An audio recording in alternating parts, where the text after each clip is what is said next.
స్త్రీకి ఉన్నంత ప్రేమ లోకంలో ఎక్కడా ఎవరికి ఉండదు. నేను మీకు యథార్థమైన విషయం చెప్తున్నాను. నేనేదో అభూత కల్పన చేసి అబద్ధం చెప్పాను అని మీరు అనుకుంటే మీకు నేను రేపే ఆ పుస్తకంలోంచి దాని ప్రింటౌట్ పంపిస్తాను. ఈ మధ్యకాలంలో ప్రపంచంలో ఒక గొప్ప ప్రయోగం చేశారు.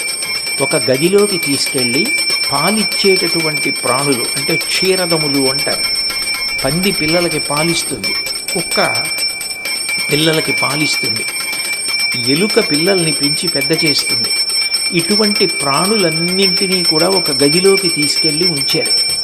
స్త్రీ ప్రాణులను ఒక పక్క పెట్టారు, పురుష ప్రాణుల్ని ఒక పక్క పెట్టారు. ఇది నేను పురుషుల్ని తక్కువ చేయడానికి చెప్పట్లేదు.